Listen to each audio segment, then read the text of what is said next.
It was 6:47 p.m. on Thanksgiving Day. The long oak table in my mother's dining room was set for 34 people. It stretched from one end of the room to the other. The kind of table you only bring out once a year when the entire family descends and fills every chair. The turkey had already been carved. The candles were lit. Someone had folded the cloth napkins into neat little fans. The house smelled like rosemary and butter, and that specific, heavy warmth that comes from too many bodies packed into a room that's just a little too small. My mother stood at the head of the table with a wine glass raised, the way executives do right before announcing record profits. "To the family that actually matters," she said, smiling. 33 glasses lifted in response. Wine caught the candlelight. Someone laughed. My sister Diane clinked her glass against my brother Patrick's. My other brother, Sean, was already eating. He didn't care about toasts. He cared about the sweet potato casserole. Then my mother looked at me. She didn't raise her glass higher. She didn't lower it. Her expression didn't change. She looked at me the way you look at a piece of furniture you're considering replacing. And she said, clearly enough for everyone at that table to hear, "You won't get a cent from Grandma. You've never done anything for her." No one flinched. No one corrected her. 33 people sat there with their glasses still raised, and not a single one of them said a word. I didn't either. I folded my napkin and placed it on the table. I took my coat from the back of the chair. At 6:49 p.m. I walked out of that house and didn't look back. What none of them knew, not my mother, not Diane, not Patrick, not Sean, not a single one of those 34 people, was that I had been taking care of Grandma Margaret for 3 years. Every week, sometimes twice a week. Doctor's appointments, grocery runs, prescription pickups, plumbing emergencies at 2 in the morning. I had done it quietly, and I had done it alone. 11 days after that Thanksgiving dinner, Grandma Margaret died. 1 week after that, the lawyer called. And that's when everything my mother believed about our family began to fall apart. To understand what happened at the reading of the will, you need to understand who Margaret Callahan was. And to understand that, you need to understand our family. Grandma Margaret, everyone called her Maggie, was 78 when this story began. She lived in a small colonial house on Elm Creek Road, in a quiet suburb about 40 minutes outside the city. The house had been paid off for over 20 years. She'd lived there since before my mother was born. She and my grandfather had bought it together for a price people in our generation can barely comprehend. She wasn't wealthy in the way most people imagine wealth. She didn't drive a luxury car. She didn't wear designer clothes. She shopped at the same grocery store she'd used for 40 years. She clipped coupons from the Sunday paper even though she didn't need to. Old habits die hard. What most of my family never bothered to learn was that Grandma Maggie had been quietly, methodically investing for decades. My grandfather had been a mechanical engineer. He wasn't flashy with money. He was careful. When he died 12 years ago, he left Maggie more than just the house. He left her a retirement portfolio that had been growing, untouched, for over 30 years. And Maggie, sharp as a tack until the very end, let it keep growing. None of us knew the exact number, not even my mother. No one thought to ask, and Grandma Maggie never volunteered it. My mother, Karen, was the eldest of Maggie's 3 children. She ran the family. She organized the holidays, sent the group texts, decided who sat where at dinner. Somewhere along the line, she decided that I was the least important person in our family. That decision became official when I was 19. I dropped out of community college, not because I didn't want to learn, but because I couldn't afford it, and my parents refused to help. Diane was at a 4-year university, fully funded, tuition, apartment, books, everything paid for. When I asked for even a small loan to finish my degree, my father said, "We can't just give money to everyone." Diane graduated with honors. My parents threw her a party with over 60 guests. I earned my GED online while working 2 jobs. No one acknowledged it. That was the pattern, and it never changed. By 23, I had worked my way into a stable job at a healthcare nonprofit. I managed a small team. I wasn't rich, but I was competent. I was building something real. My mother still introduced me at family gatherings as the one who didn't finish school, as if that single fact explained everything about me. Diane became a marketing executive. Patrick became a sales manager. Sean was still finding himself, but he was the youngest, so no one held it against him. And me? I was the disappointment. The problem was, I was also the only one who ever showed up for Grandma Maggie. It started with a single Sunday. 3 years before that Thanksgiving dinner, Diane mentioned offhand that Grandma had called her, said she felt lonely. Diane said she was busy. Patrick said he'd go sometime. No one went. So I did. I knocked at 11 in the morning. Grandma answered in her housecoat, hair unbrushed, clearly surprised to see anyone. She stared at me for a long moment, then smiled. "Claire," she said, "come in. I just made coffee." That was the first Sunday. I came back the next, and the next. Within a month, it was every week. I drove 40 minutes each way. I sat at her kitchen table. We talked, sometimes for an hour, sometimes for 3. She told me about growing up in Ireland, meeting my grandfather at a dance hall in 1968, raising 3 children in a house that felt too small and yet somehow full of love. I listened. Not the way my mother listened, waiting for her turn to speak, but the way you listen when someone has been waiting a long time to be heard. After 6 months, I started noticing things. A hallway light bulb that hadn't worked in weeks, a leak under the kitchen sink, a stack of unopened medical bills on the counter. So I fixed them. I changed the bulb. I paid for the plumber. I sat with her and sorted the bills, explaining what insurance would cover and what needed to be paid. She never asked. I just did it. Each time, she looked at me the same way, quietly grateful, slightly stunned that someone cared.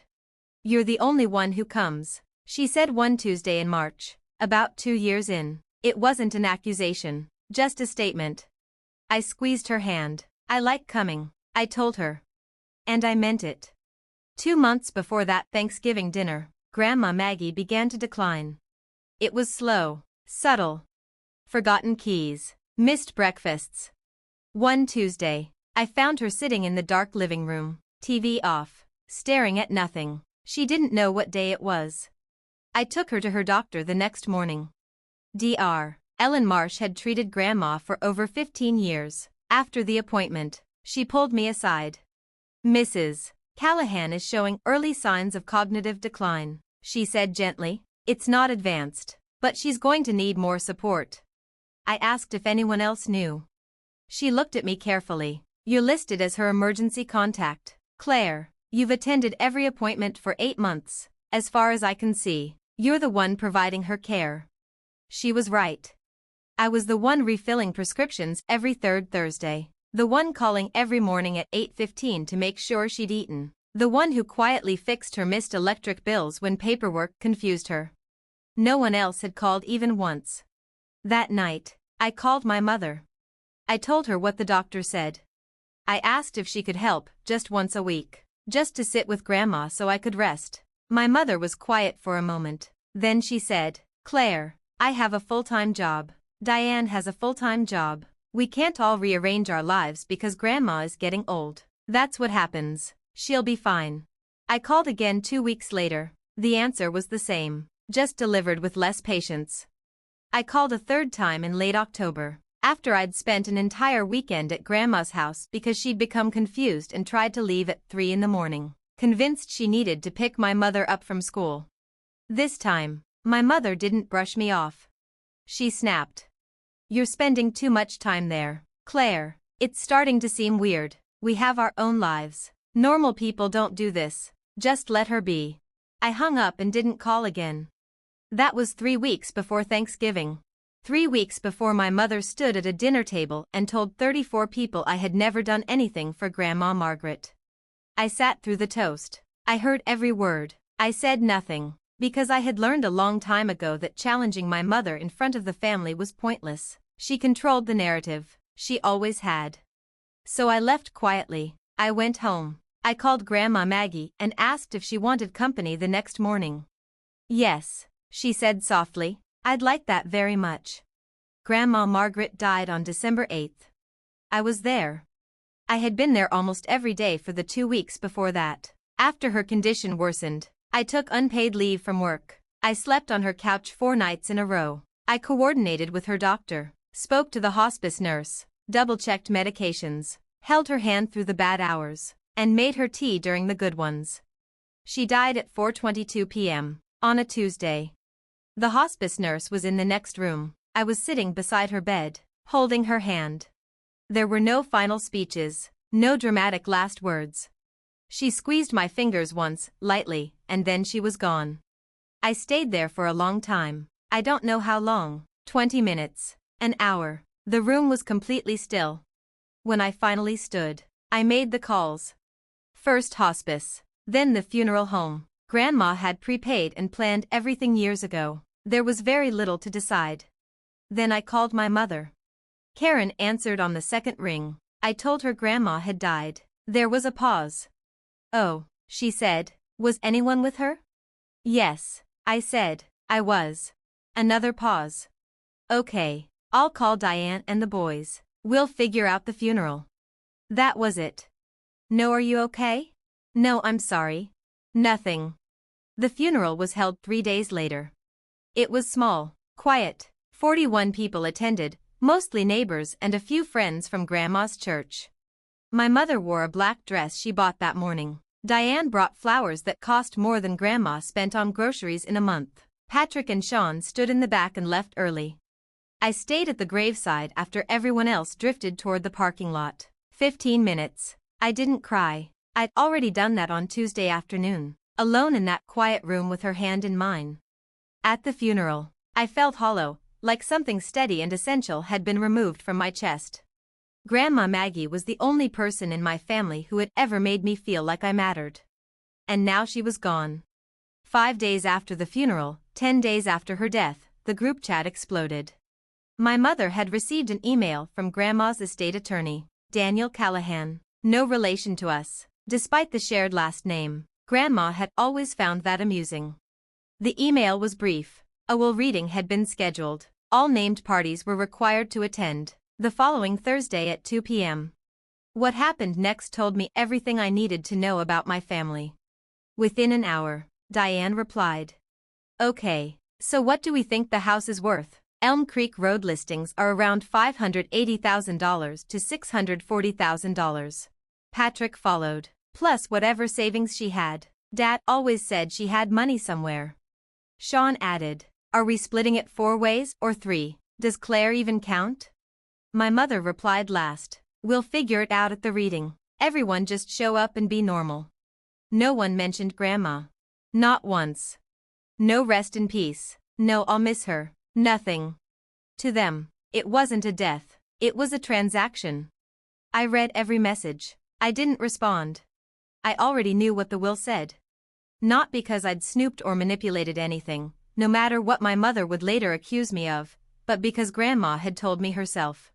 6 months earlier, on a quiet Sunday afternoon, she asked me to sit down. She held her tea with both hands and looked at me with an expression I hadn't seen before, deliberate, resolved.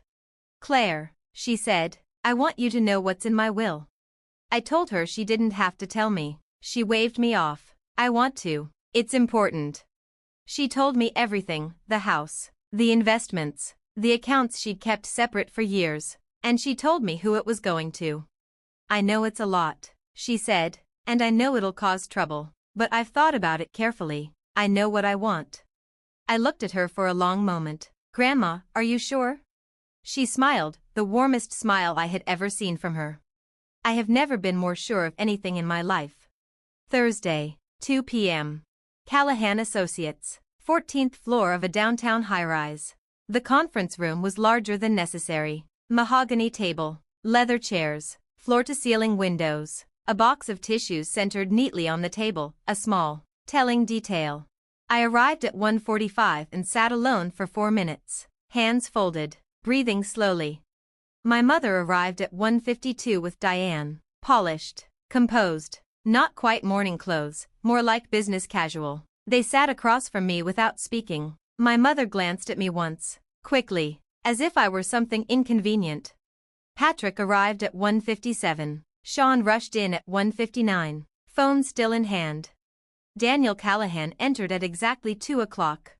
He was tall, gray-haired, precise. He set his folder on the table with practiced calm. "I'm sorry for your loss," he said. "Margaret was a dear friend." He paused. "I'll be reading the will now." It was executed on June 14, 6 months before her passing, properly witnessed and notarized. He opened the folder. The estate of Margaret Callahan includes the following assets. The property at 14 Elm Creek Road, assessed at $620,000. A savings account holding $487,000. A brokerage account valued at $1,214,000. And a secondary savings account with $41,000. He looked up. Total value, $2,362,000. I watched my mother calculate. I watched Diane's eyes widen. I watched Patrick straighten. "The bequests, Mr. Callahan said, turning the page. To Karen Donovan, $5,000. My mother blinked. To Diane Donovan, $5,000. Diane's mouth opened, then closed. To Patrick Donovan, $5,000. Patrick stared at the table. To Sean Donovan, $5,000. Sean looked at my mother. He didn't look at me. Mr. Callahan turned the page.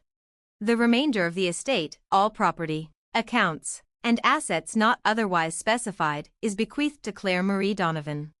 No one spoke. 10 seconds of silence. I counted them. Then Mr. Callahan said, "There is also a letter." He unfolded a single cream-colored page and read aloud. To my granddaughter Claire. Claire visited me every week for 3 years. She drove 40 minutes each way and never complained.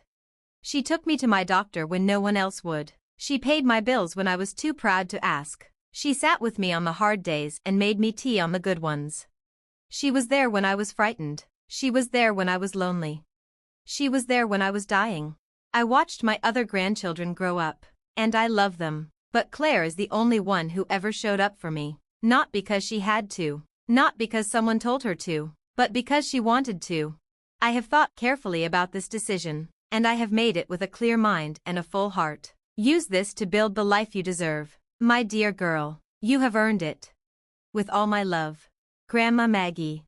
Mr. Callahan folded the letter and set it gently on the table. The silence that followed wasn't shock. It was heavier than that, thicker, it had weight. I was crying.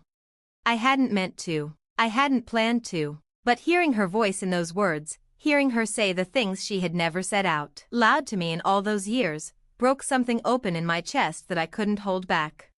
My mother spoke first. "This is a mistake," she said. Her voice was controlled, flat. "Read it again." Mr. Callahan looked at her over his glasses. "Mrs. Donovan, I read it correctly. The will is unambiguous. It can't be right. Claire didn't, she wasn't."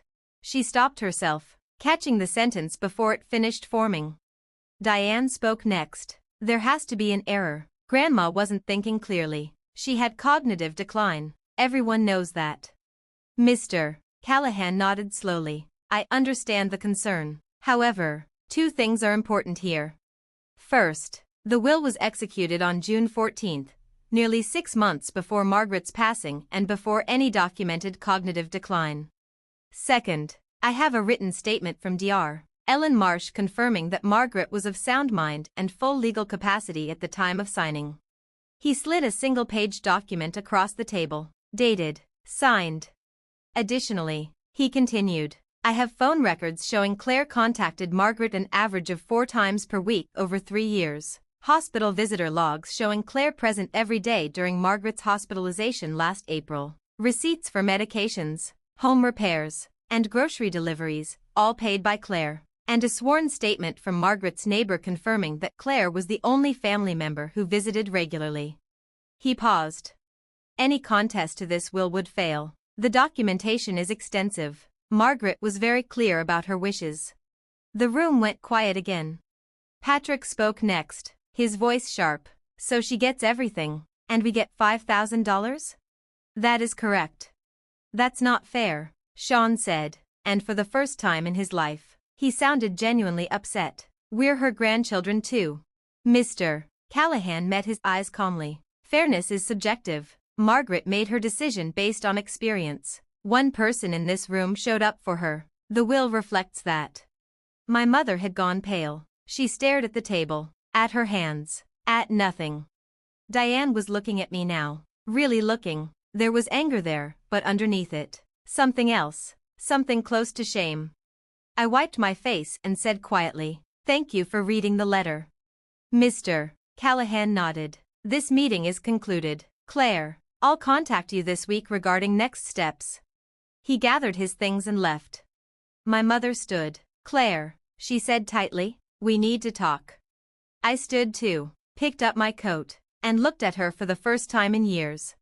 "No," I said, "we don't." And I walked out. The calls started that evening. My mother called 14 times between 5 p.m. and midnight. I didn't answer. At 12:17 a.m., she texted, "We need to discuss this like adults. Call me in the morning." I didn't. The next day, Diane called. Her voice was softer, careful. "Nobody's saying you don't deserve something," she said, "but $5,000 each? Grandma would want us to work this out as a family." "Diane," I said, "the will said what it said. I have to go." I hung up. By Thursday, my mother had called 47 times. I counted. Patrick sent 11 texts. Sean left 3 voicemails. Diane sent 1 long email I read once and never answered. The messages followed a pattern. First, denial. Then anger. Then bargaining. Finally, desperation. I didn't respond to any of it. The following Monday, my mother filed a formal contest of the will.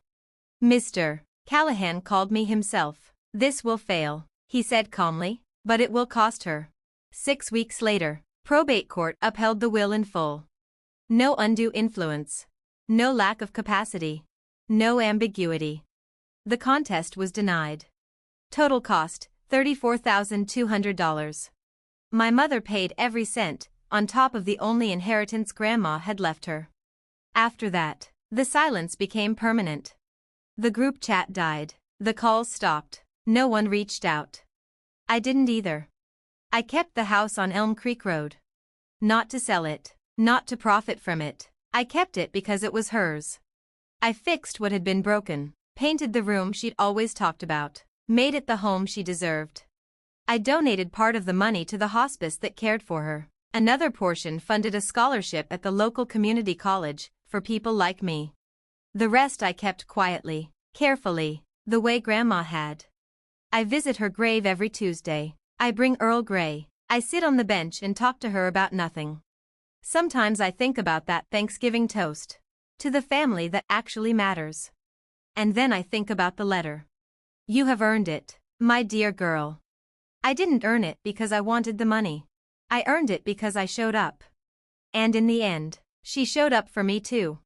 My mother called once more. Months later, I let it go to voicemail. "I hope you know what you've done to this family," she said.